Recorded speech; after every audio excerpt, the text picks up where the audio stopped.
नमस्कार मित्रों, स्वागत है आपका एक बार फिर आपके अपने YouTube चैनल अथर्व एकेडमी में।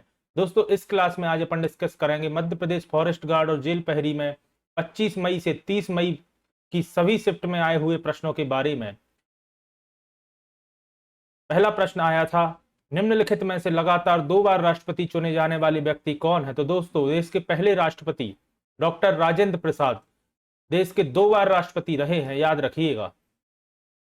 अगला प्रश्न आया था, किस नृत्य का नाम कुलेचापुरम के नाम पर रखा गया? दोस्तों, कुलेचापुरम एक गांव का नाम है और इसके नाम पर कुचिपुड़ी नृत्य का नाम रखा गया, याद रखिएगा।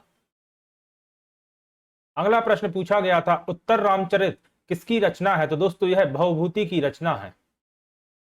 अगला प्रश्न था, निम्नलिखित में से कौन से वंश के शासक चंगेज खां के वंशज थे? तो दोस्तों, मुगल वंश के शासक चंगेज खां के वंशज थे, याद रखिएगा।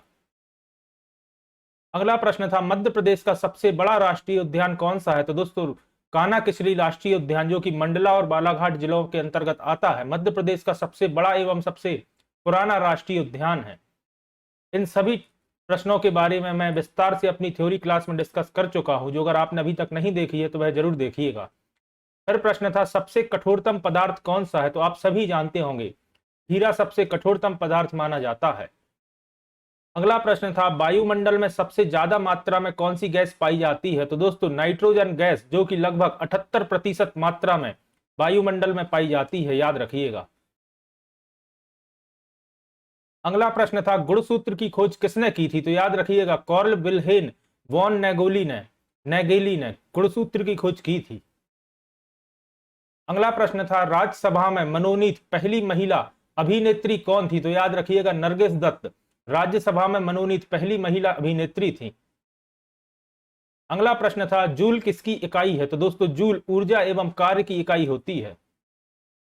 अगला प्रश्न था, ओजोन परत में छेद या छिद्र का मुख्य कारण क्या होता है? तो दोस्तों, सीएफसी गैस, जिसे क्लोरोफ्लोरोकार्बन कहा जाता है, ओजोन परत में छेद करने के लिए या ओजोन परत का क्षयन करने के लिए मुख्य कारण होती है।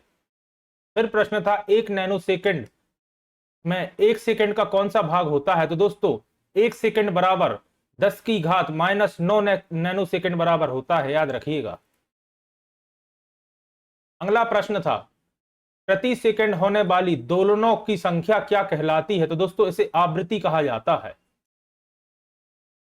फिर प्रश्न था, किस संविधान संशोधन के द्वारा मतदाता की आयु 21 वर्ष से घटाकर 18 वर्ष कर दी गई थी? तो दोस्तों, 21वां संविधान संशोधन 1988 के तहत मतदाता की आयु को 21 वर्ष से कम करके 18 वर्ष कर दिया गया था। अगला प्रश्न था, मध्य प्रदेश शासन के द्वारा मोगली उत्सव किस राष्ट्रीय उद्यान में मनाया जाता है? तो दोस्तों, याद रखिएगा, पेंच राष्ट्रीय उद्यान में मध्य प्रदेश सरकार के द्वारा मोगली उत्सव मनाया जाता है। अगला प्रश्न था, आणविक अवस्था किस अवस्था में मजबूत होती है? तो याद रखिएगा, ठोस अवस्था में सर्वाधिक मजबूत होती है आणविक अवस्था, इसके बाद तरल में और उसके बाद गैस में होती है। फिर प्रश्न था, तेल किस तरह का शब्द है? तो दोस्तों, तेल एक तत्सम शब्द होता है। अगर इसका तद्भव देखा जाए तो तेल होता है। यह मात्रा का फर्क है, ये तेल है, ये तेल है। तत्सम शब्द दोस्तों वह होते हैं जो संस्कृत भाषा से ज्यों की त्यों लेके, एज इट इज लेके हिंदी में उपयोग किए जाते हैं, और तद्भव शब्द जिनमें कुछ परिवर्तन किया जाता है वह तद्भव शब्द होते हैं। अगला प्रश्न था, दृश्य के आधार पर संज्ञा के कितने भेद होते हैं? तो दोस्तों, दृश्य या देखने के आधार पर संज्ञा के 2 भेद होते हैं और वैसे संज्ञा के 5 भेद होते हैं, याद रखिएगा। अगला प्रश्न था, कपीस शब्द में कौन सी संधि है? तो दोस्तों, कपीस शब्द में दीर्घ स्वर संधि होती है। अगला प्रश्न था, राष्ट्रपति में कौन सा समास होगा? तो दोस्तों, तत्पुरुष समास होगा राष्ट्रपति में। जिस शब्द में कारक द्वारा विभाजन किया जाता है या जिस शब्द का समास विग्रह में कारक उपयोग में आता है, वहां तत्सम शब्द का उदाहरण होता है, याद रखिएगा। अगला प्रश्न था, सार्क के कितने देश सदस्य हैं? तो दोस्तों, 8 देश सार्क के सदस्य हैं, याद रखिएगा। अगला प्रश्न था, भारत के संविधान की 12वीं अनुसूची में कितने विषय हैं? तो दोस्तों, 12वीं अनुसूची में कुल 18 विषय हैं, याद रखिएगा। फिर प्रश्न था, भारत का सबसे बड़ा राष्ट्रीय उद्यान कौन सा है? तो दोस्तों, हेमिस राष्ट्रीय उद्यान, जो कि लद्दाख में स्थित है, भारत का सबसे बड़ा राष्ट्रीय उद्यान है। अगला प्रश्न था चार मीनार का निर्माण किसने करवाया था? तो दोस्तों कुतुब शाह ने वर्ष 1591 में चार मीनार जो कि हैदराबाद में स्थित है इसका निर्माण कराया था। अगला प्रश्न था 1956 में मध्य प्रदेश के गठन के समय निम्नलिखित में से किसको मध्य प्रदेश में नहीं मिलाया गया था? तो दोस्तों ऑप्शन में मुंबई दिया गया था, तो मुंबई को मध्य प्रदेश में नहीं मिलाया गया था। अगला प्रश्न था चीनी का कटोरा किसे कहा जाता है? तो दोस्तों सर्वाधिक चीनी मिल होने के कारण उत्तर प्रदेश को चीनी का कटोरा कहा जाता है। अगला प्रश्न था वाहनों में फास्टैग को कब से लागू करने के विषय में संशोधन किया गया? तो दोस्तों इसका सही जवाब था 1 अक्टूबर 2017 से। अगला प्रश्न था यूएनएफसीसी का कोप 27 सम्मेलन की मेजबानी किस देश ने की थी? तो दोस्तों इसकी मेजबानी मिस्र ने की थी, याद रखिएगा। और दोस्तों मिस्र की रीढ़ नील नदी को कहा जाता है जो कि दुनिया की सबसे लंबी नदी है, यह भी याद रखिएगा। अगला प्रश्न था वायुमंडल में सर्वाधिक सांद्रता किस गैस की होती है? तो दोस्तों नाइट्रोजन की सांद्रता सर्वाधिक होती है वायुमंडल में। फिर प्रश्न पूछा गया था ईंधन को जलाने के लिए कौन सी गैस सहायक होती है? तो याद रखिएगा ऑक्सीजन गैस ईंधन को जलाने में सहायक होती है। अगला प्रश्न पूछा गया था एसबी का रासायनिक नाम क्या होता है? तो दोस्तों एसबी एंटीमनी का सिंबल होता है, याद रखिएगा। फिर प्रश्न था ओजोन परत में पहली बार छिद्र कहां पाया गया था? दोस्तों यहां थोड़ी सी मिसप्रिंट है, तो दोस्तों अंटार्कटिका में वर्ष 1973 में ओजोन परत में पहली बार छिद्र देखा गया था, याद रखिएगा। अगला प्रश्न था स्वतंत्रता के पश्चात भारत के पहले रक्षा मंत्री कौन थे? तो दोस्तों बलदेव सिंह स्वतंत्रता के पश्चात भारत के पहले रक्षा मंत्री थे, याद रखिएगा। फिर प्रश्न पूछा गया था किस संविधान संशोधन के द्वारा नागरा और दादर हवेली को भारत में शामिल किया गया था? तो याद रखिएगा 10वें संविधान संशोधन के तहत 1961 में संविधान के 10वें संशोधन के द्वारा दादर और नागर हवेली को भारत का हिस्सा बना लिया गया था और 1987 को इन्हें केंद्र शासित प्रदेश घोषित किया गया था। अगला प्रश्न था भारत का सबसे छोटा राष्ट्रीय उद्यान कौन सा है? तो दोस्तों इसका नाम है साउथ बटन राष्ट्रीय उद्यान।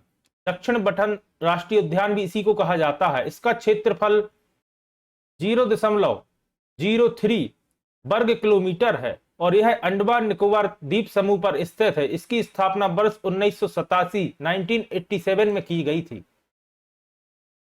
अगला प्रश्न था आलू में कौन सा रोग होता है? तो दोस्तों आलू में झुलसा रोग होता है, याद रखिएगा। फिर प्रश्न था अधजल गगरी झलकत जाए लोकोक्ति का अर्थ क्या होता है? तो दोस्तों इसका अर्थ होता है अल्प ज्ञान प्रदर्शित ज्यादा होता है। अगला प्रश्न था आगरा किले को विश्व धरोहर में कब घोषित किया गया? तो दोस्तों वर्ष 1983 में आगरा के किले को विश्व धरोहर की सूची में शामिल किया गया था। फिर प्रश्न था किस संविधान संशोधन द्वारा सिंधी भाषा को क्षेत्रीय भाषा के रूप में शामिल किया गया था? तो दोस्तों भारतीय संविधान के 21वें संशोधन के द्वारा वर्ष 1967 में हिंदी भाषा को भारतीय भाषा की 8वीं अनुसूची में जोड़ा गया था। याद रखिएगा कुल 22 भाषाएं भारतीय संविधान की 8वीं सूची में वर्णन किया गया है, 22 भाषाओं का। फिर प्रश्न था मूल मात्रकों की संख्या कितनी होती है? तो दोस्तों कुल 7 होती है मूल मात्रकों की संख्या, जो कि है metre, kilogram, second, ampere, kelvin, candela एवं मोल। अगला प्रश्न था ग्लोबल वार्मिंग शब्द किसने दिया था? तो दोस्तों वॉलेस स्मिथ ब्रोकर ने सबसे पहले ग्लोबल वार्मिंग शब्द दिया था। ग्लोबल वार्मिंग शब्द को प्रचलित करने वाले जलवायु वैज्ञानिक वॉलेस स्मिथ ब्रोकर का 18 फरवरी 2019 को निधन हुआ है। इन्हें विज्ञान जगत में जलवायु विज्ञान के पितामह के रूप में जाना जाता था। अगला प्रश्न था अनुच्छेद 300A का संबंध किससे है? तो दोस्तों संपत्ति के अधिकार से संबंध है भारतीय संविधान के अनुच्छेद 300A का। 44वें संविधान संशोधन अधिनियम 1978 द्वारा संपत्ति के अधिकार को मौलिक अधिकारों की सूची से हटा दिया गया था। अब कुल दोस्तों 6 मौलिक अधिकार भारतीय संविधान में दर्ज हैं। अगला प्रश्न था कृष्ण मूर्ति का संबंध किससे है? तो दोस्तों कृष्ण मूर्ति का संबंध भरतनाट्यम से है। कृष्ण मूर्ति को वर्ष 1968 में पद्मश्री पुरस्कार से सम्मानित किया गया था। वर्ष 2001 में पद्म भूषण से एवं 2016 में पद्म विभूषण पुरस्कार से सम्मानित किया गया था। भरतनाट्यम नृत्य का संबंध तमिलनाडु राज्य से, याद रखिएगा। अगला प्रश्न था चंद्रा नायडू का संबंध किस क्षेत्र से है? तो दोस्तों चंद्रा नायडू क्रिकेट एम्पायर थी और इनका संबंध, सही जवाब था क्रिकेट। अगला प्रश्न था जीव विज्ञान का जनक किसे कहा जाता है? तो दोस्तों जीव एवं जंतु विज्ञान का जनक अरस्तु को कहा जाता है। अरस्तु दोस्तों सिकंदर का गुरु था। अगला प्रश्न था वर्ल्ड बैंक की स्थापना किस वर्ष की गई थी? तो दोस्तों जुलाई 1944 में वर्ल्ड बैंक या विश्व बैंक की स्थापना की गई थी। अगला प्रश्न था रचना के आधार पर वाक्य के कितने भेद होते हैं? तो याद रखिएगा वाक्य के 3 भेद होते हैं, सरल वाक्य, संयुक्त वाक्य एवं मिश्र वाक्य। अगला प्रश्न था अनुच्छेद 21 का संबंध किससे है? तो दोस्तों दैहिक स्वतंत्रता का अधिकार का संबंध है अनुच्छेद 21 से। संपा मंदिर कहां स्थित है? तो दोस्तों संपा मंदिर तेलंगाना में स्थित है। अगला प्रश्न था मध्य प्रदेश के प्रथम राज्यपाल कौन थे? तो याद रखिएगा डॉक्टर पट्टाभी सीतारमैया मध्य प्रदेश के प्रथम राज्यपाल थे। अगला प्रश्न था अटल बिहारी वाजपेयी जी का जन्म कहां हुआ था? तो दोस्तों याद रखिएगा 25 दिसंबर 1924 को भारत के पूर्व प्रधानमंत्री अटल बिहारी वाजपेयी जी का जन्म मध्य प्रदेश के ग्वालियर में हुआ था और दोस्तों 25 दिसंबर को ही सुशासन दिवस के रूप में मनाया जाता है। अगला प्रश्न था भारत के पहले प्रधानमंत्री कौन थे? तो दोस्तों आप सभी जानते होंगे भारत के पहले प्रधानमंत्री पंडित जवाहरलाल नेहरू थे। अगला प्रश्न था प्रथम बौद्ध संगीति की अध्यक्षता किसके द्वारा की गई थी? तो दोस्तों महाकश्यप के द्वारा की गई थी प्रथम बौद्ध संगीति की अध्यक्षता। अगला प्रश्न था एपेक का मुख्यालय कहां है? तो दोस्तों एपेक का मुख्यालय सिंगापुर में है। एपेक का पूर्ण रूप होता है एशिया पैसिफिक इकोनॉमिक कॉरिडोर, याद रखिएगा एशिया पैसिफिक इकोनॉमिक कॉरिडोर। अगला प्रश्न था भारत की कौन सी सिटी संघाई सहयोग संगठन की पहली पर्यटन और सांस्कृतिक राजधानी बनी? तो दोस्तों वाराणसी या बनारस संघाई सहयोग संगठन की पहली पर्यटन और सांस्कृतिक राजधानी बनी है। अगला प्रश्न था IUCN की स्थापना कब और कहां की गई थी? तो दोस्तों 5 अक्टूबर वर्ष 1948 में फ्रांस में की गई थी। इसका मुख्यालय स्विट्जरलैंड के जिनेवा में स्थित है, याद रखिएगा। अगला प्रश्न था दोहरी शासन प्रणाली की शुरुआत किसने की थी? तो दोस्तों रॉबर्ट क्लाइव ने दोहरी शासन प्रणाली की शुरुआत की थी। अगला प्रश्न था अनुच्छेद 352 का संबंध किससे है? तो याद रखिएगा राष्ट्रीय आपातकाल से संबंध है अनुच्छेद 352 का। फिर प्रश्न था मध्य प्रदेश के प्रथम मुख्यमंत्री कौन थे? तो दोस्तों पंडित रविशंकर शुक्ल मध्य प्रदेश के पहले मुख्यमंत्री थे। और अगर महिला मुख्यमंत्री पूछा जाए तो याद रखिएगा उमा भारती जी मध्य प्रदेश की पहली महिला मुख्यमंत्री थी। और अगर वर्ष पूछा जाए तो याद रखिएगा 2003 में उमा भारती ने मध्य प्रदेश के मुख्यमंत्री पद की शपथ ली थी। अगला प्रश्न था राजभाषा को किस अनुसूची में रखा गया है? तो दोस्तों राजभाषा को संविधान की 8वीं अनुसूची में रखा गया है और कुल 22 भाषाएं रखी गई हैं, याद रखिएगा। फिर प्रश्न था ओजोन परत कहां पाई जाती है? तो दोस्तों ओजोन परत समताप मंडल में पाई जाती है, याद रखिएगा। अगला प्रश्न था बाघ की गुफाएं कहां स्थित हैं? तो दोस्तों धार मध्य प्रदेश में बाघ की गुफाएं स्थित हैं। धार को दोस्तों राजा भोज की नगरी के रूप में जाना जाता है। अगला प्रश्न था ऑक्टेन नंबर से किसकी शुद्धता की जांच की जाती है? तो दोस्तों पेट्रोल की शुद्धता की जांच ऑक्टेन नंबर से की जाती है। अगला प्रश्न था किस हार्मोन की अत्यधिक उत्पादन से ग्रेव्स रोग होता है? तो दोस्तों थायराइड हार्मोन की अत्यधिक उत्पादन से ग्रेव्स रोग होता है। अगला प्रश्न था विश्व में सबसे बड़ा नदी का मुहाना किस नदी का है? तो दोस्तों सेंट लॉरेंस नदी का मुहाना विश्व में सबसे बड़ा नदी का मुहाना है, याद रखिएगा। फिर प्रश्न था निम्नलिखित में से कहां अंतरराष्ट्रीय मुद्रा कोष का मुख्यालय है? तो दोस्तों वॉशिंगटन DC अमेरिका में अंतरराष्ट्रीय मुद्रा कोष का मुख्यालय है और इसके कुल 190 सदस्य हैं और इसकी स्थापना वर्ष 1945 में की गई थी, याद रखिएगा। अगला प्रश्न था फेस्टिवल ऑफ इनोवेशन का उद्घाटन कहां किया गया था? तो दोस्तों मध्य प्रदेश की राजधानी भोपाल में फेस्टिवल ऑफ इनोवेशन का उद्घाटन किया गया था। अगला प्रश्न था, भारत में रेलवे के जनक किसे माना जाता है? तो दोस्तों लॉर्ड डलहौजी को इंडियन रेलवेज या भारतीय रेल का जनक माना जाता है। लॉर्ड डलहौजी राज हड़प नीति के लिए जाने जाते हैं। भारत में डाक व्यवस्था की शुरुआत लॉर्ड डलहौजी द्वारा की गई थी, याद रखिएगा। अगला प्रश्न था, विश्व स्वास्थ्य संगठन के अध्यक्ष कौन है? तो दोस्तों WHO वर्ल्ड हेल्थ ऑर्गेनाइजेशन के अध्यक्ष हैं टेड्रोस एड्रेनोम गेब्रियेसस और WHO का मुख्यालय जिनेवा स्विट्जरलैंड में है और इसकी स्थापना 7 अप्रैल 1948 को की गई थी, याद रखिएगा। WTO वर्ल्ड ट्रेड ऑर्गेनाइजेशन या विश्व व्यापार संगठन का भी मुख्यालय दोस्तों जिनेवा स्विट्जरलैंड में ही है, याद रखिएगा। फिर प्रश्न था, स्टेनलेस स्टील किसका मिश्रण होता है? तो दोस्तों लोहा, क्रोमियम एवं कार्बन का मिश्रण होता है स्टेनलेस स्टील। अगला प्रश्न था, T20 वर्ल्ड कप 2022 में मैन ऑफ द सीरीज किसे चुना गया? तो दोस्तों इंग्लैंड के प्लेयर सैम करन को T20 वर्ल्ड कप 2022 में मैन ऑफ द सीरीज चुना गया। सैम करन IPL 2023 में सबसे महंगे खिलाड़ी बने जिन्हें 18.5 करोड़ रुपए में खरीदा गया था, याद रखिएगा। अगला प्रश्न था, बॉक्साइट किसका अयस्क होता है? तो दोस्तों बॉक्साइट एल्यूमिनियम का मुख्य अयस्क होता है। अगला प्रश्न था, 54वां ज्ञानपीठ पुरस्कार किसे दिया गया? तो दोस्तों अमिताभ घोष को 54वां ज्ञानपीठ पुरस्कार दिया गया था।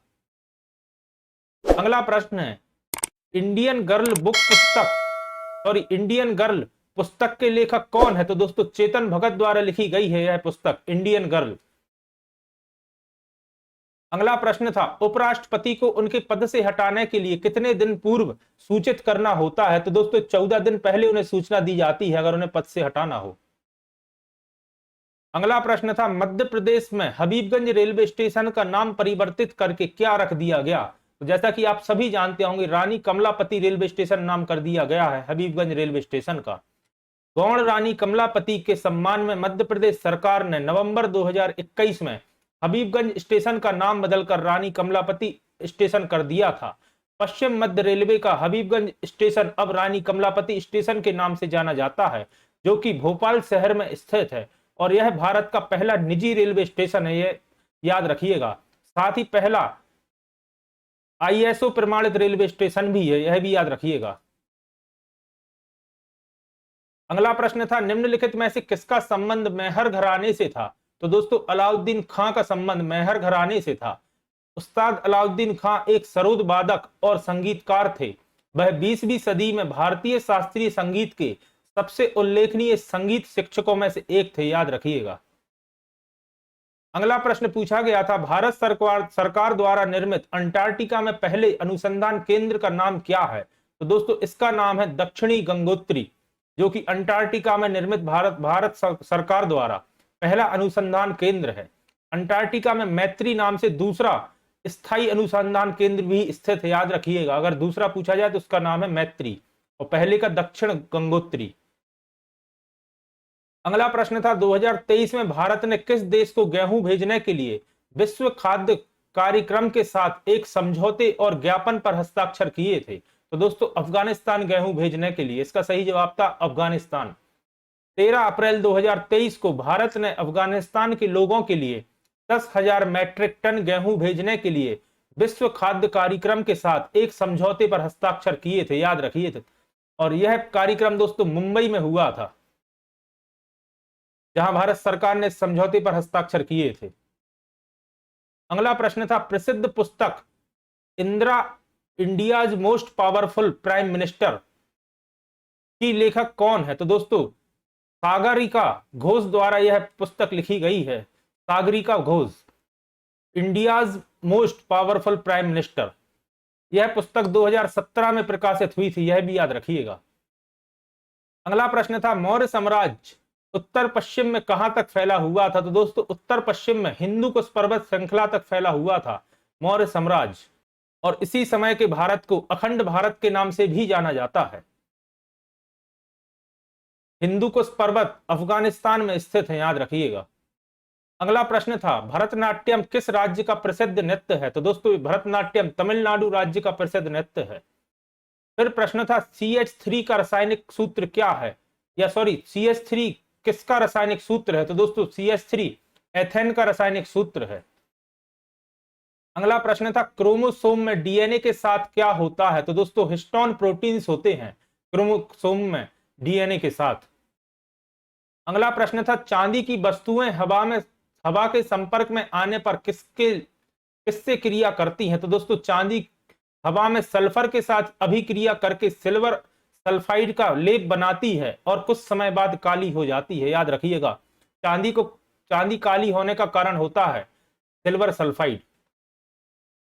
अगला प्रश्न था साइमन कमीशन भारत कब आया था? तो दोस्तों साइमन कमीशन 3 फरवरी 1928 को भारत आया था। अगला प्रश्न था मध्य प्रदेश के वित्त आयोग के कितने सदस्य होते हैं? तो दोस्तों मध्य प्रदेश वित्त आयोग में कुल 5 सदस्य होते हैं।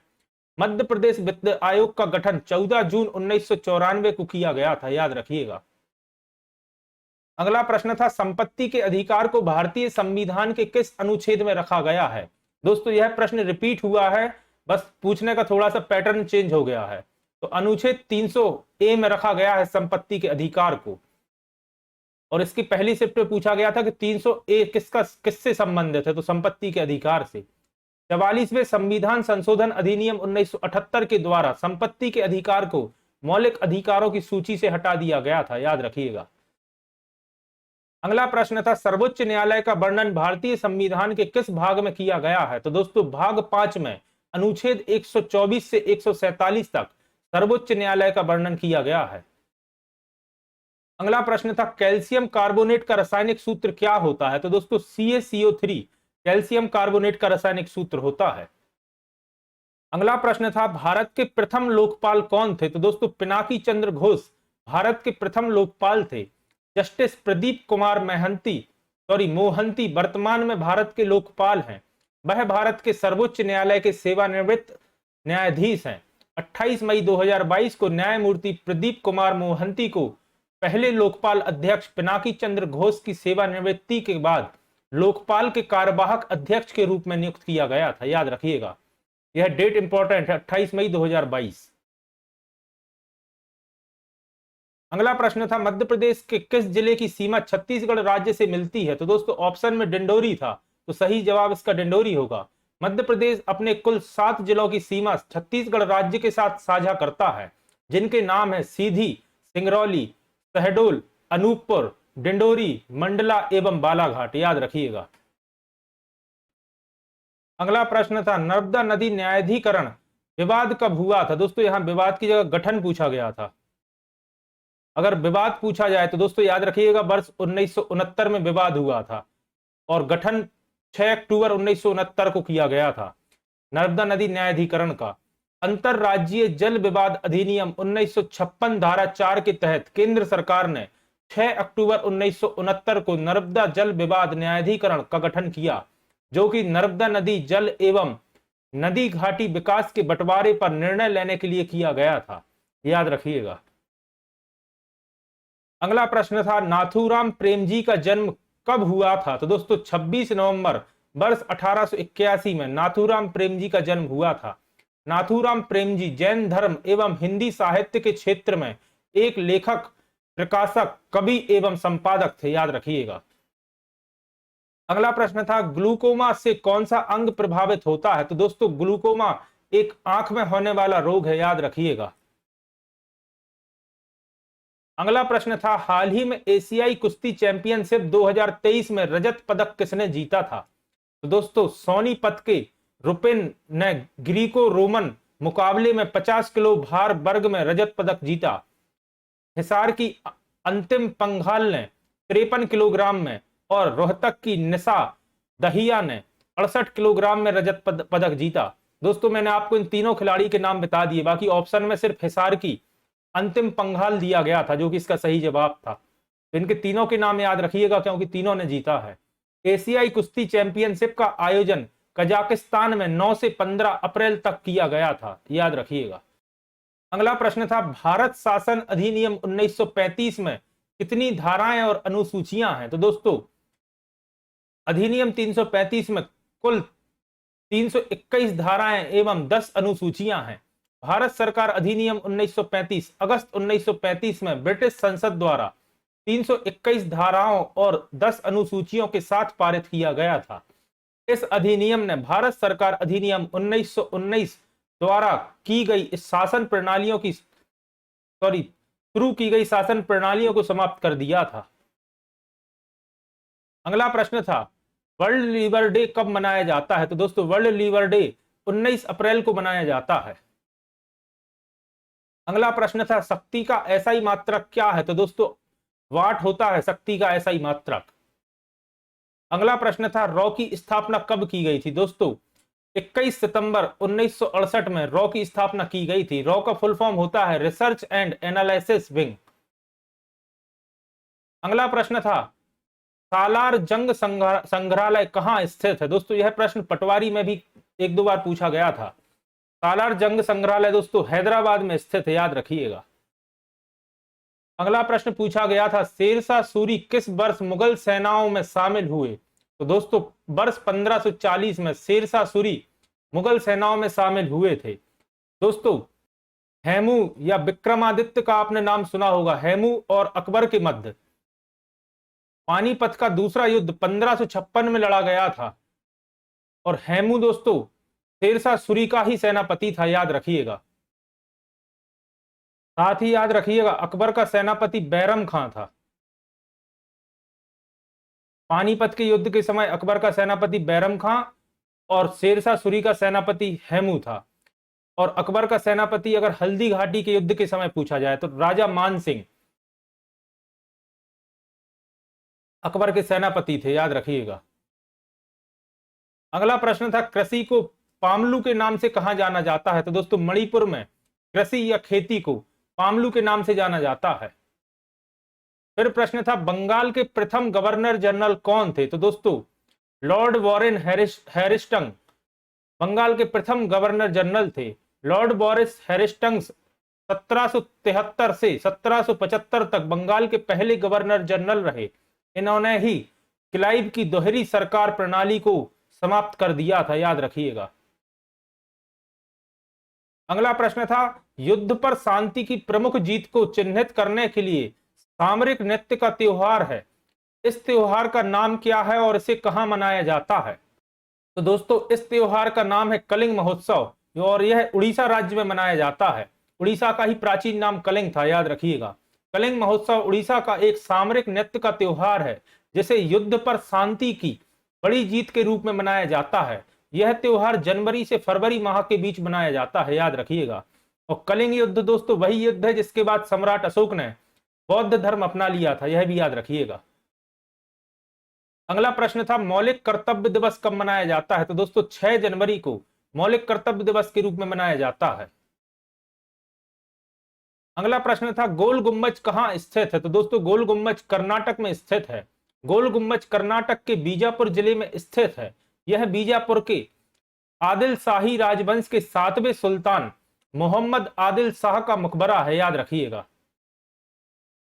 अगला प्रश्न था भारत का चीनी उद्योग में कौन सा स्थान है? तो दोस्तों भारत का पहला स्थान है चीनी उद्योग में और उत्तर प्रदेश मुख्य चीनी उत्पादक राज्य है, याद रखिएगा। अगला प्रश्न था राजमाता विजय राजे सिंधिया टर्मिनल्स कहां स्थित है? तो दोस्तों यह मध्य प्रदेश के ग्वालियर में स्थित है। ग्वालियर हवाई अड्डे का नाम राजमाता विजय राजे सिंधिया टर्मिनल्स है। अगला प्रश्न था यूरोपीय परिषद के अध्यक्ष कौन है? तो दोस्तों चार्ल्स मिशेल यूरोपीय परिषद के अध्यक्ष हैं। अगला प्रश्न था द्वैध शासन प्रणाली की शुरुआत किसने की थी? तो दोस्तों रॉबर्ट क्लाइव ने। जैसा कि अभी अपन ने प्रीवियस प्रश्न में देखा, रॉबर्ट क्लाइव ने द्वैध शासन प्रणाली की शुरुआत की थी। रॉबर्ट क्लाइव 1757 से 1760 के दौरान और पुनः 1765 से 1767 के दौरान बंगाल का गवर्नर रहा है। रॉबर्ट क्लाइव ने 1757 में प्लासी में सिराजुद्दौला के खिलाफ कंपनी की सेना का नेतृत्व किया था। भारत में द्वैध शासन प्रणाली की शुरुआत रॉबर्ट क्लाइव द्वारा ही की गई थी और दोस्तों हैरिस्टन ने इस द्वैध शासन प्रणाली या दोहरी शासन प्रणाली को समाप्त किया था, यह भी याद रखिएगा। अगला प्रश्न था साइमन कमीशन का गठन कब हुआ? तो दोस्तों 26 नवंबर 1927 में साइमन कमीशन का गठन किया गया था। दोस्तों लगातार आप देख रहे होंगे कि प्रश्न वही रहता है, थोड़ा सा बस पूछने का तरीका चेंज हो रहा है। और ये अलग अलग शिफ्ट में चेंज हो रहे हैं प्रश्न, तो वीडियो के अंत तक जरूर बने रहिए, यह प्रश्न आगे भी रिपीट होने की पूरी संभावना है। 26 नवंबर 1927 को साइमन कमीशन का गठन हुआ। 1928 में साइमन कमीशन भारत आया। इसका गठन संवैधानिक सुधारों का अध्ययन करने और भारत में सरकार को सिफारिशें करने के लिए किया गया था। साइमन कमीशन बिना किसी भारतीय सदस्य के श्वेत आयोग था, यानी कि सभी अंग्रेज थे। इस आयोग में 7 अंग्रेज अधिकारी सहित सर जॉन साइमन कमीशन के अध्यक्ष थे। इनका नाम काफी महत्वपूर्ण है, सर जॉन्स। साइमन कमीशन ने 17 मई 1930 को अपनी रिपोर्ट प्रस्तुत की थी, तो यह डेट भी काफी महत्वपूर्ण है, 17 मई 1930। अगला प्रश्न है, मध्य प्रदेश में कितने फसल क्षेत्र हैं?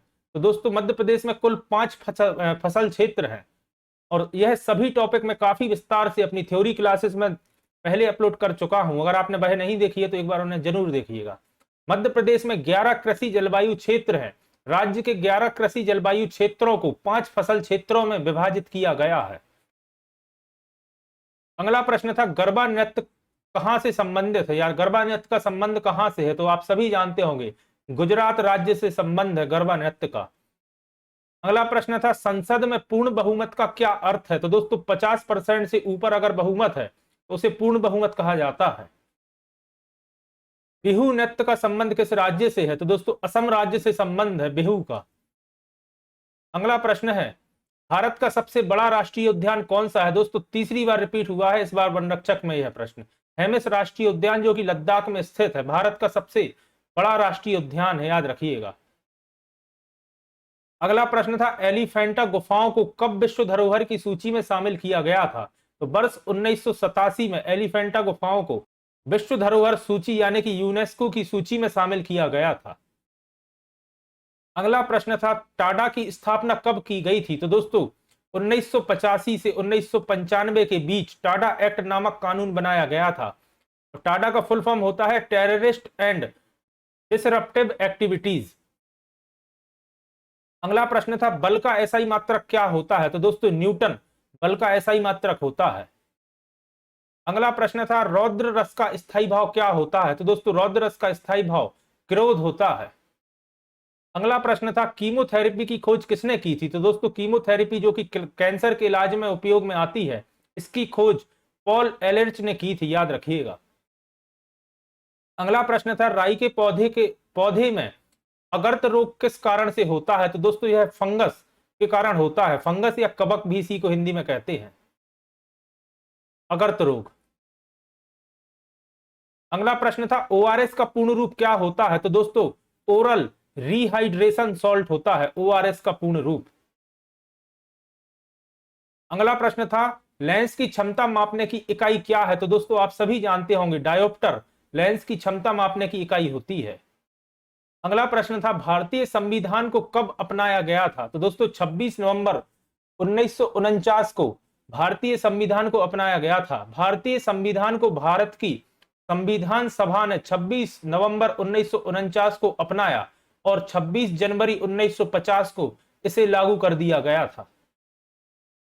अगला प्रश्न था, अकबर का किला कहां स्थित है? तो दोस्तों अकबर का किला जयपुर राजस्थान में स्थित है। अगला प्रश्न था, मीनाक्षी मंदिर कहां स्थित है? तो दोस्तों तमिलनाडु के मदुरई में मीनाक्षी मंदिर स्थित है, याद रखिएगा।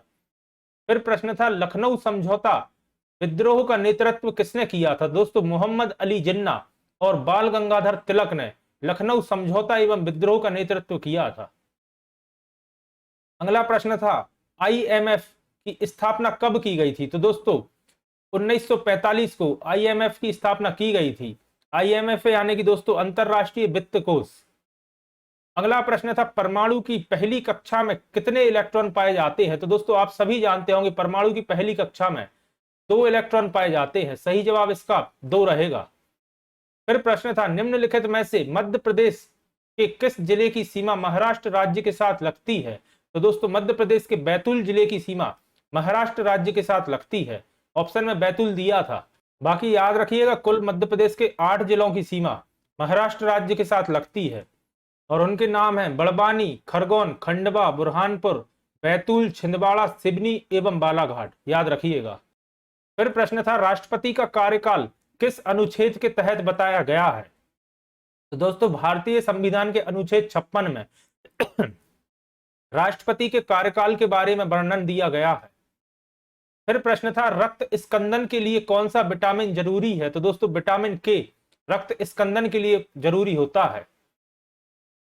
अगला प्रश्न था संविधान सभा की पहली बैठक कब हुई थी? तो दोस्तों 9 दिसंबर 1946 को भारतीय संविधान सभा की पहली बैठक हुई थी। फिर प्रश्न था G20 सम्मेलन का आयोजन कहां किया गया था? तो दोस्तों मध्य प्रदेश के इंदौर में G20 सम्मेलन का आयोजन किया गया था।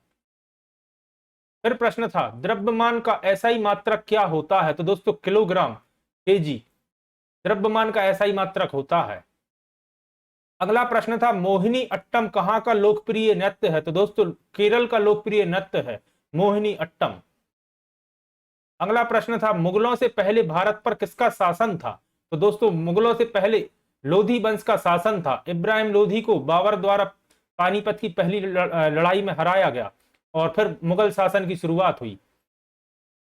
वर्ष भी याद रखिएगा 1526। अगला प्रश्न था प्रोटीन की फैक्ट्री किसे कहा जाता है? तो दोस्तों राइबोसोम को प्रोटीन की फैक्ट्री कहा जाता है। दोस्तों पानीपत की तीनों लड़ाई के बारे में मैंने अपनी प्रैक्टिस सेट वाली 15वीं क्लास में काफी विस्तार से डिस्कस किया है, तो एक बार वह क्लास जरूर देखिएगा। अगला प्रश्न था भारतीय संविधान की किस अनुसूची में प्रधानमंत्री के शपथ के बारे में उल्लेख किया गया है? तो दोस्तों संविधान की 3री अनुसूची में उल्लेख किया गया है प्रधानमंत्री की शपथ के बारे में। अगला प्रश्न था कथक नृत्य का संबंध किस राज्य से? तो याद रखिएगा उत्तर प्रदेश राज्य से कथक नृत्य का संबंध है। फिर प्रश्न था मराठा आयोग रत्न 2023 से किसे सम्मानित किया गया? तो दोस्तों नीलेश सांवरे को मराठा उद्योग रत्न 2023 से सम्मानित किया गया है। फिर प्रश्न था 1857 के विद्रोह के दौरान बेगम हजरत महल ने विद्रोह का नेतृत्व कहां से किया था? तो दोस्तों बेगम हजरत महल ने लखनऊ उत्तर प्रदेश से 1857 की क्रांति का या विद्रोह का नेतृत्व किया था। अगला प्रश्न था जूनागढ़ किला कहां स्थित है? तो दोस्तों यह बीकानेर राजस्थान में स्थित है जूनागढ़ का किला। फिर प्रश्न था निम्नलिखित में से किस राजा ने हर्षवर्धन को हराया था? तो दोस्तों पुलकेशिन द्वितीय ने हर्षवर्धन को हराया था। चालुक्य वंश के राजा पुलकेशिन द्वितीय ने हर्षवर्धन को तब हराया था जब वह भारत के दक्षिणी प्रायद्वीप में अपने साम्राज्य का विस्तार करना चाहता था। राजा पुलकेशिन 618 ईस्वी में नर्मदा नदी के तट पर हर्षवर्धन को हराया था। पुलकेशिन द्वितीय का शासनकाल 610 से 642 ईस्वी तक रहा है। अगला प्रश्न था संप्रति युद्ध अभ्यास किन दो देश के बीच सैन्य अभ्यास है? तो दोस्तों यह भारत एवं बांग्लादेश के बीच का सैन्य अभ्यास है संप्रति। अगला प्रश्न था डायनामाइट बनाने में किसका उपयोग किया जाता है? तो दोस्तों नाइट्रोग्लिसरीन का प्रयोग किया जाता है। नाइट्रोग्लिसरीन जो कि एक विस्फोटक पदार्थ है, इसका इस्तेमाल किया जाता है डायनामाइट बनाने में। और डायनामाइट की खोज दोस्तों अल्फ्रेड नोबेल ने की थी, जिनके नाम पर नोबेल पुरस्कार दिया जाता है, ये भी याद रखिएगा। अगला प्रश्न था बॉस इंडिकस किस जानवर का वैज्ञानिक नाम है? तो दोस्तों बॉस इंडिकस गाय का वैज्ञानिक नाम होता है। अगला प्रश्न था किस भारतीय राज्य ने 10 नवंबर 2022 को बाजरा दिवस के रूप में मनाया? तो दोस्तों उड़ीसा राज्य ने 10 नवंबर 2022 को बाजरा दिवस के रूप में मनाया। बाजरा दिवस मनाने का प्राथमिक उद्देश्य बाजरा को अत्यधिक पोषक और पर्यावरण के अनुकूल खाद्य उत्पाद के रूप में बढ़ावा देना था। मुख्यमंत्री नवीन पटनायक की अध्यक्षता में उड़ीसा राज्य मंत्रिमंडल ने राज्य के आदिवासी क्षेत्र में बाजरा को बढ़ावा देने के लिए 2808.39 करोड़ रुपए की राशि मंजूरी की थी। उड़ीसा राज्य ने 2017 में खेतों और प्लेटों पर बाजरा के पुनरुत्थान के लिए उड़ीसा बाजरा मिशन की शुरुआत की थी, तो याद रखिएगा। और यह भी याद रखिएगा 2017 में शुरुआत की गई थी, हो सकता है अगली शिफ्ट में पूछ लिया जाए आपसे। अगला प्रश्न था मध्य प्रदेश में रानगिर हरसिद्धि मंदिर कहां स्थित है? तो दोस्तों हरसिद्धि माता का मंदिर मध्य प्रदेश के सागर में स्थित है। रानगिर का हरसिद्धि माता मंदिर दाहर नदी के तट पर स्थित है। हरसिद्धि माता मंदिर में प्रतिवर्ष चैत्र महीने में नवरात्रि के पर्व पर मेले का आयोजन किया जाता है। यह मंदिर देश के 64 शक्ति पीठों में से एक है, याद रखिएगा। अगला प्रश्न पूछा गया था, मध्य प्रदेश का सबसे पूर्वी जिला कौन सा है? तो दोस्तों मध्य प्रदेश का सबसे पूर्वी जिला सिंगरौली है। सबसे पूर्वी जिला सिंगरौली, सबसे पश्चिमी जिला अलीराजपुर, सबसे उत्तरी जिला मुरैना एवं दक्षिणी जिला बुरहानपुर है, याद रखिएगा। अगला प्रश्न था, मध्य प्रदेश में डॉक्टर भीमराव अंबेडकर अभ्यारण्य कहां स्थित है? तो दोस्तों यह मध्य प्रदेश के सागर में स्थित है। यहां दोस्तों स्थित की जगह प्रस्तावित पूछना था, हालांकि स्थित ही पूछा गया था एग्जाम में। मध्य प्रदेश के सागर जिले में नया वन्यजीव अभ्यारण्य बनाने की घोषणा की गई है। बुंदेलखंड की प्रकृति और वन्यजीव प्रेमियों के लिए यह अनूठा उपहार होगा। सागर वनमंडल का 25,800 हेक्टेयर क्षेत्र अभ्यारण्य के लिए चुना गया है, जिसकी घोषणा मुख्यमंत्री शिवराज सिंह चौहान की अध्यक्षता में राज्य वन प्राणी बोर्ड की विगत दिनों हुई बैठक में लिया गया है। क्वेश्चन में स्थित ही पूछा गया था दोस्तों, बाकी प्रस्तावित भी पूछा जा सकता था। अगला प्रश्न था, मध्य प्रदेश बजट 2023 में महिला एवं बाल विकास विभाग के लिए कितनी राशि आवंटित की गई है? तो दोस्तों 14,686 करोड़ रुपए की राशि आवंटित की गई है महिला एवं बाल विकास विभाग के लिए। अगला प्रश्न था, समृद्धि योजना 2022-23 को किसने लॉन्च किया? तो दोस्तों दिल्ली के उपराज्यपाल विनय कुमार सक्सेना ने लॉन्च किया है समृद्धि योजना 2022-23 को। अगला प्रश्न था, निम्नलिखित में से किस स्थान पर भारत में प्रथम नगर निगम की स्थापना की गई थी? तो दोस्तों जैसा कि आप सभी जानते होंगे, भारत में सर्वप्रथम मद्रास नगर निगम की स्थापना की गई थी। 1687 में भारत की पहली नगर निगम की स्थापना मद्रास में की गई थी। चेन्नई नगर निगम को पहले मद्रास नगर निगम के रूप में जाना जाता था। यह एक नगरीय निकाय है जो भारत के चेन्नई शहर को नियंत्रित करता है। यह ग्रेट ब्रिटेन के बाहर राष्ट्रमंडल राष्ट्रों में सबसे पुराना नगरपालिका निकाय है, याद रखिएगा। अगला प्रश्न था, भारत रत्न की शुरुआत कब की गई थी? तो दोस्तों वर्ष 1954 में 1954 में भारत रत्न की शुरुआत की गई थी, जो कि सर्वोच्च नागरिक पुरस्कार है। भारत रत्न कला, साहित्य, विज्ञान एवं सार्वजनिक सेवा के क्षेत्र में असाधारण योगदान के लिए दिए जाने वाला सर्वोच्च नागरिक पुरस्कार है। खान अब्दुल गफ्फार खान ऐसे पहले विदेशी नागरिक थे जिन्हें 1987 में इस पुरस्कार से सम्मानित किया गया था। अगला प्रश्न था, भारतीय रिजर्व बैंक का गठन किस अधिनियम के तहत किया गया था? तो दोस्तों भारतीय रिजर्व बैंक अधिनियम 1934 के तहत किया गया था आरबीआई का गठन। भारतीय रिजर्व बैंक की स्थापना 1 अप्रैल 1935 को भारतीय रिजर्व बैंक अधिनियम 1934 के प्रावधानों के अनुसार किया गया था। अगला प्रश्न था, इंस्पायर योजना के तहत 2022 में कितने छात्रों को केंद्रीय विकास एवं यहां मिसप्रिंट है दोस्तों प्रौद्योगिकी मंत्रालय से वित्तीय सहायता मिली थी? तो कुल दोस्तों 53,021 छात्रों को मिली थी। इंस्पायर का पूर्ण रूप होता है innovation in science pursuit for inspired research, याद रखिएगा। फिर प्रश्न था, राउरकेला, भिलाई और दुर्गापुर के इस्पात संयंत्र किस पंचवर्षीय योजना के तहत स्थापित किए गए थे? तो दोस्तों यह दूसरी पंचवर्षीय योजना के तहत स्थापित किए गए थे। दूसरी पंचवर्षीय योजना जो कि 1956 से 1961 तक थी, सार्वजनिक क्षेत्र और औद्योगिकरण के विकास पर केंद्रित थी, याद रखिएगा। अगला प्रश्न था, प्रथम आसियान शिखर सम्मेलन कहां आयोजित किया गया था? तो दोस्तों यह इंडोनेशिया के बाली में आयोजित किया गया था। पहला आसियान शिखर सम्मेलन फरवरी 1976 में इंडोनेशिया के बाली में आयोजित किया गया था। प्रति वर्ष 8 अगस्त को आसियान दिवस के रूप में मनाया जाता है। अगला प्रश्न था, 1939 में सुभाष चंद्र बोस के इस्तीफा देने के बाद भारतीय राष्ट्रीय कांग्रेस के अध्यक्ष के रूप में किसे नियुक्त किया गया था? तो दोस्तों डॉक्टर राजेंद्र प्रसाद को किया गया था। 1939 में सुभाष चंद्र बोस के इस्तीफा देने के बाद इंडियन नेशनल कांग्रेस के अध्यक्ष के रूप में सुभाष चंद्र बोस को 1938 में गांधी जी के पसंदीदा उम्मीदवार पट्टाभी सीतारमैया, जो कि मध्य प्रदेश के पहले गवर्नर थे, के खिलाफ अध्यक्ष चुना गया था। 1939 में सुभाष चंद्र बोस के इस्तीफा देने के बाद राजेंद्र प्रसाद को कांग्रेस के अध्यक्ष के रूप में नियुक्त किया गया था। अगला प्रश्न था, प्राकृतिक गैस संबंधित समिति कौन सी है? तो दोस्तों किरेट पारेख समिति प्राकृतिक गैस से संबंधित एक समिति है। अगला प्रश्न था केशव राव कृष्णराव दाती किस क्षेत्र से संबंधित हैं? तो दोस्तों यह हृदय रोग विज्ञानी थे। अगला प्रश्न था ग्रीनविच में जब सूर्य अपने चरम पर होता है तो क्या होता है? तो दोस्तों उस समय दोपहर का समय होता है, याद रखिएगा। अगला प्रश्न था संविधान की प्रस्तावना किस देश से ली गई है? तो दोस्तों संविधान की प्रस्तावना अमेरिका से ली गई है। फिर प्रश्न था बुकर प्राइज 2022 किसे मिला? तो दोस्तों गीतांजलि श्री को बुकर प्राइज 2022 से सम्मानित किया गया है। गीतांजलि श्री उपन्यास के क्षेत्र में अंतरराष्ट्रीय बुकर सम्मान जीता, याद रखिएगा। अगला प्रश्न था वायुमंडल में नाइट्रोजन कितने प्रतिशत होती है? तो दोस्तों 78% नाइट्रोजन होती है वायुमंडल में।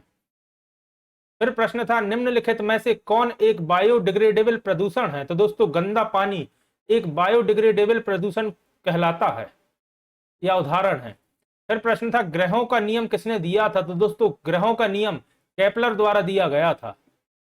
अगला प्रश्न था the fall of a sparrow पुस्तक किसने लिखी? तो दोस्तों यह पुस्तक सलीम अली ने लिखी है, the fall of a sparrow. अगला प्रश्न था रक्त में कौन सा प्रोटीन पाया जाता है? तो दोस्तों रक्त में हीमोग्लोबिन प्रोटीन पाया जाता है जो कि आयरन यानी कि लोहे का एक प्रोटीन है। और यह प्रश्न भी आता है हीमोग्लोबिन में क्या पाया जाता है? तो दोस्तों लोहा, आयरन पाया जाता है।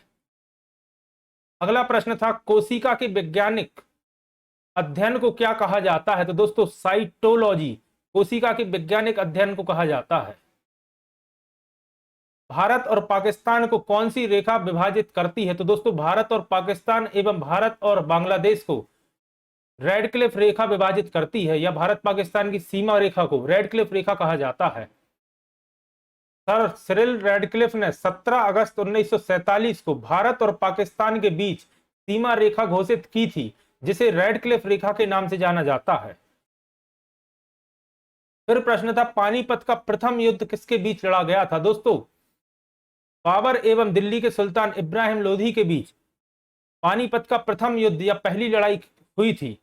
साथ ही दोस्तों मैंने अपनी प्रैक्टिस सेट नंबर 15वीं क्लास में पानीपत की तीनों युद्ध के बारे में काफी विस्तार से डिस्कस किया है। दोस्तों 5 दिन में पानीपत के युद्ध से यह तीसरा प्रश्न देखने को मिल रहा है, तो इस वीडियो को आप जरूर देखिएगा, आपको प्लेलिस्ट में मिल जाएगी प्रैक्टिस सेशन 15।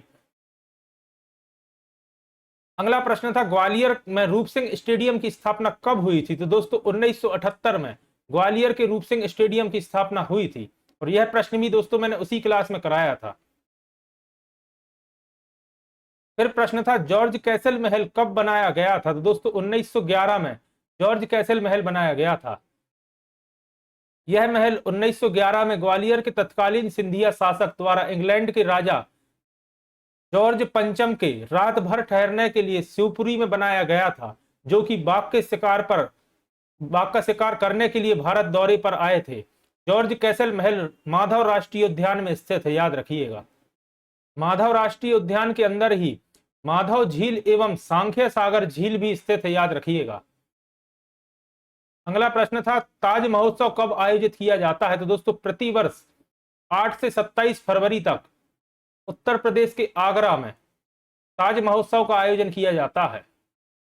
फिर प्रश्न था संविधान सभा की पहली बैठक कब हुई थी? तो दोस्तों 9 दिसंबर 1946 को संविधान सभा की पहली बैठक हुई थी, और यह प्रश्न भी दोस्तों 2 बार रिपीट हुआ है लगातार अभी बनरक्षक के एग्जाम में। फिर प्रश्न था सत्यम का पूर्ण रूप क्या होता है? तो दोस्तों science and technology of yoga and meditation Satyam का पूर्ण रूप होता है। फिर प्रश्न पूछा गया था किस कंपनी ने प्रसार भारती के साथ मिलकर स्वतंत्रता दिवस मनाने का अनुबंध किया है? तो दोस्तों दूरदर्शन एवं ऑल इंडिया रेडियो ने प्रसार भारती के साथ मिलकर स्वतंत्रता दिवस मनाने का अनुबंध किया है। फिर प्रश्न था भारत के वर्तमान वायुसेना अध्यक्ष कौन है? तो दोस्तों विवेक राम चौधरी भारतीय वायुसेना के वर्तमान अध्यक्ष हैं। विवेक राम चौधरी ने 30 सितंबर 2021 को भारतीय वायुसेना के 27वें अध्यक्ष के रूप में पदभार संभाला है, याद रखिएगा। फिर प्रश्न था इंडिया स्टील 2023 का उद्घाटन किसने किया? तो दोस्तों केंद्रीय मंत्री ज्योतिरादित्य सिंधिया ने इंडिया स्टील 2023 का उद्घाटन किया है। अगला प्रश्न था किस संस्थान को G20 साइंस वर्किंग ग्रुप का सचिवालय नाम दिया गया है? तो दोस्तों भारतीय विज्ञान संस्थान बेंगलुरु को G20 साइंस वर्किंग ग्रुप का सचिवालय नाम दिया गया है।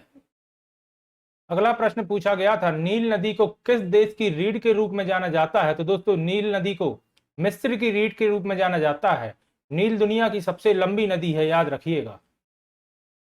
अगला प्रश्न था, 32वें बिहारी पुरस्कार से किसे सम्मानित किया गया है? दोस्तों बिहारी पुरस्कार के बिरला ग्रुप द्वारा दिया जाता है और यह पुरस्कार राजस्थानी कवि या राजस्थान साहित्य के क्षेत्र में कार्य करने वाले राजस्थान के ही निवासी को दिया जाता है। तो 32वां दोस्तों डॉक्टर माधव हाड़ा को दिया गया है बिहारी पुरस्कार, याद रखिएगा। अगला प्रश्न था, 21वें संविधान संशोधन द्वारा 8वीं अनुसूची में कौन सी भाषा जोड़ी गई थी? दोस्तों 21वें संविधान संशोधन से यह लगातार तीसरा प्रश्न आपको देखने को मिल रहा है। 8वीं अनुसूची में दोस्तों सिंधी भाषा जोड़ी गई थी, याद रखिएगा। भारतीय संविधान की 8वीं अनुसूची में कुल 22 मान्यता प्राप्त भाषाएं हैं। फिर प्रश्न था, कास्टिक सोडा का क्या उपयोग है? तो आप सभी जानते होंगे कास्टिक सोडे का उपयोग साबुन बनाने में या सर्फ बनाने में किया जाता है। फिर प्रश्न था, पीवीसी का पूर्ण रूप क्या है? तो दोस्तों पॉलीविनाइल क्लोराइड पीवीसी का पूर्ण रूप होता है। फिर प्रश्न था, भांगड़ा नृत्य का संबंध कहां से है? तो दोस्तों भांगड़ा नृत्य का संबंध पंजाब से है। फिर प्रश्न था, लाडली बहना योजना में कितने रुपए आवंटित किए गए हैं? तो दोस्तों 60,000 करोड़ रुपए की राशि लाडली बहना योजना में आवंटित की गई है। लाडली बहना योजना के तहत महिलाओं को प्रतिवर्ष 12,000 रुपए यानी कि 1,000 रुपए प्रति माह प्रदान किए जाएंगे। मध्य प्रदेश सरकार द्वारा योजना के कार्यान्वयन के लिए 5 वर्षों में 60,000 करोड़ रुपए की राशि पात्र महिलाओं को आवंटित की जाएगी, याद रखिएगा। अगला प्रश्न था, सुंदरबन राष्ट्रीय उद्यान कहाँ स्थित है? तो दोस्तों पश्चिम बंगाल में स्थित है सुंदरबन राष्ट्रीय उद्यान। फिर प्रश्न आया था, सूर्योदय में कौन सी संधि है? तो दोस्तों सूर्योदय में गुण संधि है। गुण स्वर संधि का भेद होता है, गुण स्वर संधि। औद्योगिक प्रदूषण किसके कारण होता है? तो दोस्तों लाइकेंस के कारण औद्योगिक प्रदूषण होता है। फिर प्रश्न पूछा था, जल में घुलनशील विटामिन कौन से नहीं है? तो दोस्तों विटामिन के, विटामिन ई, विटामिन डी एवं विटामिन ए वसा में घुलनशील विटामिन होते हैं जो कि जल में घुलनशील नहीं है। तो इनमें से कोई एक ऑप्शन में दिया गया होगा। और विटामिन बी एवं विटामिन सी जल में घुलनशील विटामिन होते हैं, याद रखिएगा। तो दोस्तों ये थे 25 तारीख से लेकर 30 तारीख तक एमपी फॉरेस्ट गार्ड और जेल प्रहरी के एग्जाम में पूछे हुए प्रश्न। आशा करता हूं यह प्रश्न आपके लिए उपयोगी साबित होंगे, क्योंकि अभी आपने देखा कि लगातार कितने प्रश्न रिपीट हो रहे हैं।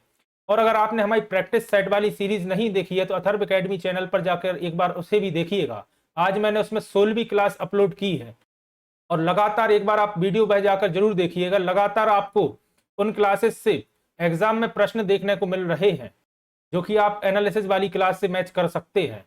अगर आप चैनल पर नए हैं और अभी तक आपने चैनल को सब्सक्राइब नहीं किया है तो चैनल को सब्सक्राइब करें। अगर आज की वीडियो आपको उपयोगी लगती है तो वीडियो को लाइक करें और ज़्यादा से ज़्यादा लोगों तक शेयर करें। धन्यवाद दोस्तों।